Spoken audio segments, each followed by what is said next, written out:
साथियों जय हिंद। स्वागत है आप लोगों का एक बार फिर से इस सुपरफास्ट सीरीज में। तो आज का हमारा सवाल रहने वाला है त्रिकोणमिति से। यदि साइन a प्लस बी बराबर करणी में 3/2 है और कोण a का मान 15 अंश है तो कोण b का मान क्या होगा।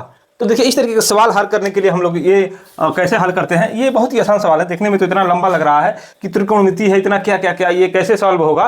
लेकिन जब इसको एक बार समझ जाएंगे तो आगे से इस तरह के सवाल को हम लोग आसानी से हल कर सकते हैं। देखिए क्या लिखा है, साइन a प्लस बी बराबर कितना दिया है, करणी में 3/2। ठीक, साइन a प्लस बी, देखिए करणी में 3/2 ये किसका मान होता है, साइन 60 अंश का। कितना, साइन 60 अंश बराबर कितना होता है 3/2। तो इस करणी में 3/2 बराबर कितना में लिख सकते हैं, इसके बराबर कितना मान लिख सकते हैं, साइन 60 अंश। ठीक, अब ये देखिए, ये साइन से ये साइन कट गया। अब a प्लस बी बराबर कितना हो गया, 60 अंश। अब a का मान दिया है कितना, 15 अंश, प्लस b बराबर कितना हो गया, 60 अंश।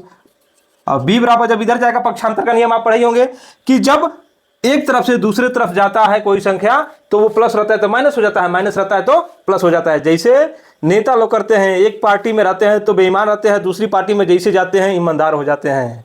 आया समझ में। तो ये अल्टा पल्टी का खेल है, इधर का उधर जाता है तो उल्टा हो जाता है, उधर से उधर आता है तो उल्टा हो जाता है। गुणा का भाग हो जाता है, भाग का गुणा, और जोड़ का घटाना, घटाना का गुणा। एकदम नेता जैसा हाल है इसका। ठीक है, तो इधर जाएगा तो ये 60 तो पहले सही है, माइनस 15 अंश। अब 60 में से 15 गया कितना, 45 अंश। यानी कि b का मान कितना आ गया, 45 अंश। ये 450 नहीं है, ये 45 अंश है। ठीक है, तो इस b का मान कितना होगा, 45 डिग्री। ये रहा हमारा आंसर। तो आपको ये समझ में आया कि नहीं आया, कमेंट में जरूर बताइएगा। नहीं समझ में आया होगा तो फिर एक बार इसको रिवाइज करके देखिएगा। फिर मिलते हैं अगली वीडियो में नई जानकारी के साथ, एक नए सवाल के साथ। तब तक जय हिंद।